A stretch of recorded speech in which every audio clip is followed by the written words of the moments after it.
Hey, I'm Steven and this is Solving the Money Problem. If you're new, welcome. If you're not, welcome back. Just a quick shout out to my amazing Patreon supporters for funding the channel. There's now 200 of you. I'm blown away and super grateful for your support. Thanks again. So, if you haven't figured it out already, Tesla is not a car company. They are a battery and software company who happen to put both of those things into most of their products. Can you remember a time when you bought music on CDs or rented movies on DVD? Or when you didn't have a microphone, GPS, video camera, still camera, calculator, dictionary, heart rate monitor, pedometer, flashlight, music library, and access to the world's information at all times? Before we dive in, let me point out something you already know. Software is eating the world and dematerializing things at a crazy rate. There's something magic about software. Imagine it's 1995. Your favorite band just released an album. You want it. You grab the phone book, find the number of your local music store, call them on your home telephone and ask if the CD is in stock, and they tell you it is. So, you get in your car, drive to the music store, look for the CD and discover it's just sold out. They refer you to another store. You drive there, buy the CD, drive home, tear off the plastic wrap, pull out the easily scratched disc, put it in your $300 stereo and press play. Today, you open a new tab or an app, tap a few keys and you're streaming the album almost instantly. No fucking around, no driving, no time wasted, no physical item to lose or damage. Now that I've reminded you of this fact, we're ready to roll. Tesla is sitting on tens of billions in future revenue. The vast majority of it will come in the form of high-margin software revenue. Today, this accounts for a tiny fraction of Tesla's revenue. In the future, it will be far more significant. This will completely transform Tesla. Of course, software isn't the only money printer in Tesla's future. I'll cover them all, but software is a huge part. Let's dive in. ZEV credits. Internal combustion engine vehicles are being phased out globally. Different countries have different timelines, but in order to ensure this transition happens, many automakers are now required to produce a certain percentage of electric vehicles every year or face significant fines. In part due to the fact that ICE cars are still highly profitable and the bread and butter of their businesses, and in part because Tesla is just about the only non-Chinese company who can actually make EVs profitably, many automakers face huge fines for not meeting their targets. Enter Tesla. Since the only vehicles Tesla makes are electric, they're accumulating zero-emission vehicle credits with every Tesla that rolls off production lines. The ZEV credits are basically a byproduct of Tesla's production process. They're not useful to Tesla, but other automakers will pay up big, and in fact, that's what's happening. Fiat Chrysler has agreed to buy north of $2 billion in ZEV credits from Tesla in the next 2 years. This is literally free money. Pure profit. 100% margin. Free. $2 billion is enough to build a gigafactory. And Fiat Chrysler isn't the only automaker who will be swinging money the way of Tesla to buy ZEV credits. This revenue stream is the most underrated and underappreciated in the entire Tesla business today. This matters. Premium connectivity. Tesla recently began offering premium connectivity for $9.99 a month, enabling features like live traffic, satellite maps, internet, music streaming, video, and more.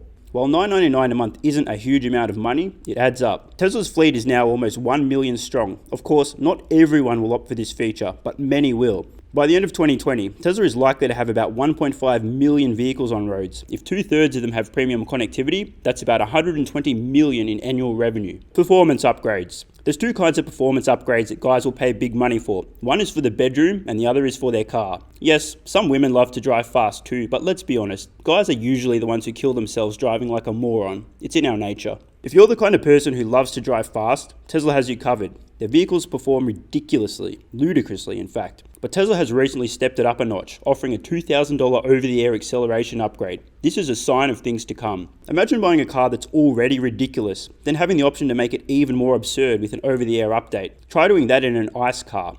Actually, in any other car. No one else has figured out over-the-air software updates, let alone over-the-air performance upgrades. And that means no one else will be making $2,000 out of thin air every time someone decides they want that extra zip. Just imagine if say 100,000 owners buy a single $2,000 upgrade. That's 200 million in pure margin revenue, straight to the bottom line. In the future, we may also see over-the-air range upgrades. Tesla is already doing these, but for now, they're free. The potential here is staggering. Feature upgrades. It's not just performance that Tesla can improve over the air. Many premium features are software locked in entry-level Teslas. This saves Tesla messing around producing too many variants at the hardware level. It's also awesome that they can profitably sell vehicles with extra features that some customers will never buy. What this also means is their entire fleet becomes a source of future, pure margin revenue. The most recent example of this is a $300 over-the-air update to rear heated seats. The potential here is once again hundreds of millions of dollars in future, pure margin revenue.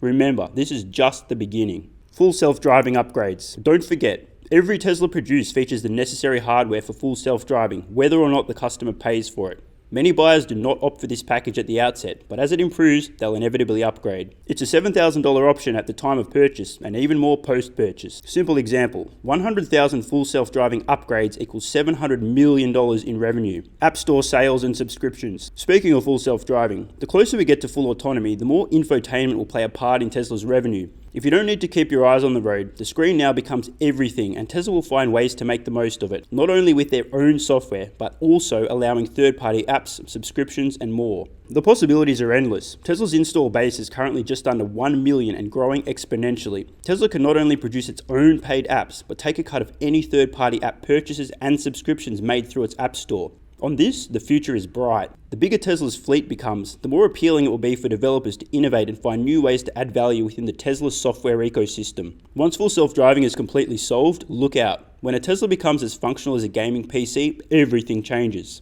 Robo-taxi income.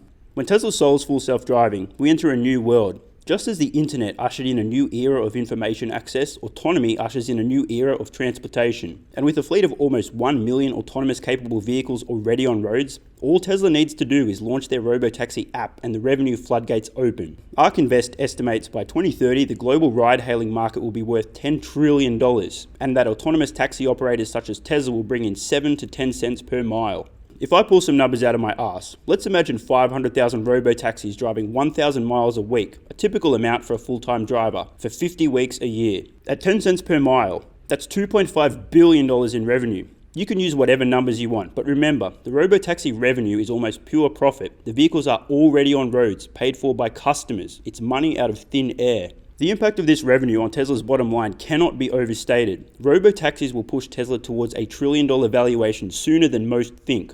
Tesla's seemingly unassailable lead in autonomous driving puts them in pole position to not only enter the robo-taxi space, but to own it and dominate it as others desperately try to catch up. Supercharger Access. Foresight is a wonderful thing, and Tesla has it in spades. That's why they built the world's best and most extensive charging network first. No other automaker has really done anything. Sure, some have made piddly efforts, but let's face it, Tesla's supercharger network shits all over anything else out there. Even the 400-strong Electrify America charging network, which honestly only exists because VW had to say sorry for Dieselgate. Tesla charges per kilowatt hour. This is what's known as fair. Electrify America charges per minute and per session, or a small monthly membership fee. Imagine if a gas station charged you per minute, not for the amount of fuel you put in your vehicle. Like, come on guys, what the f***? So, automakers have 3 options. 1. Build their own network, which will be very expensive and time consuming.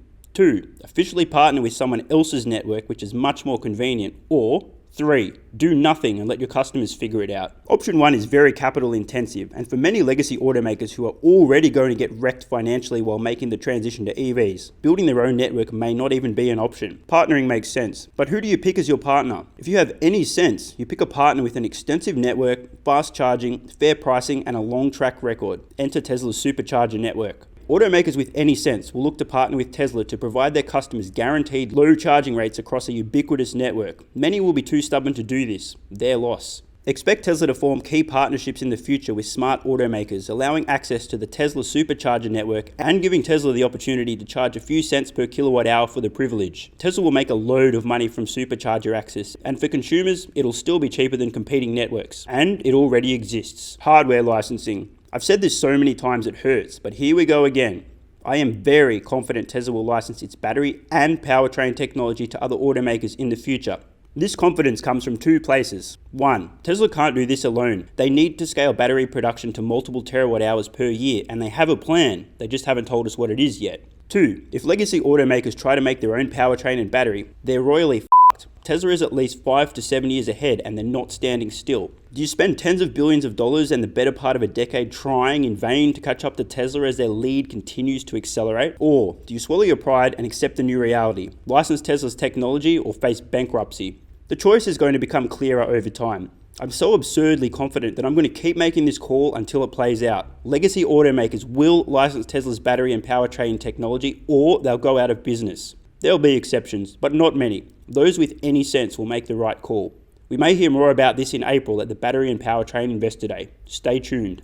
Full self-driving software licensing. Data is how this race will be won, and Tesla's lead appears unassailable. With almost 1 million vehicles on road collecting data to improve the software, no one else is even in the race, and Tesla's data lead is growing exponentially. Tesla will win full self-driving. If you disagree, tell me why I'm a moron in the comments, but play along. Let's imagine Tesla does solve full self-driving, and a year passes without anyone else achieving full autonomy. During that time, Tesla's full self-driving AI continues to improve and their lead accelerates. Safety becomes the focal point as data shows unequivocally that Tesla's autonomous software is 10, 20, 30 times safer than a human driver. No longer is full self-driving a cool feature, it's essential. Would you fly in an airplane that is demonstrably 10, 20 or 30 times more likely to crash and kill you? Point made. Much like the case of the battery and powertrain technology, competitors will face the choice. Try to catch up and inevitably fail, or license Tesla's software, and probably the chip too. Yes, I believe in the future, legacy automakers with any sense will be licensing Tesla's battery, powertrain, self-driving software, and self-driving chip. We'll see powered by Tesla on other vehicles, and their manufacturers will become glorified window dressers. The potential here runs into the tens of billions of dollars per year, unless by some miracle Tesla are out-innovated for the better part of a decade. Good luck with that. So there we have it. Just a few of Tesla's money printers. Combined, they'll bring in billions upon billions in annual profits. Not revenue, profits. The writing is on the wall, yet few seem to notice. The implications of this additional high-margin revenue will transform Tesla into one of the world's most valuable companies. And who knows what other future money printers Tesla will develop. Creativity is the only limiting factor. This matters. I'm Stephen Mark Ryan. This is Solving the Money Problem, and I love you all. Thanks so much for watching. Let me know your thoughts in the comments below. Do you agree or disagree with any of the points I made? What other ways will Tesla print billions? How long until Tesla announces its first licensing deal for its battery and powertrain? And of course, if you have any ideas for future videos, let me know. I read all your comments. PS. If you're still watching, you're awesome. This channel has kind of blown up since it launched, and I'm working on making the best possible content for you guys, but it takes time. Consider supporting the channel at patreon.com/solvingthemoneyproblem so I can continue creating content for you guys. There's a link in the description. Either way, the best kind of support is you being here and watching, so thanks again.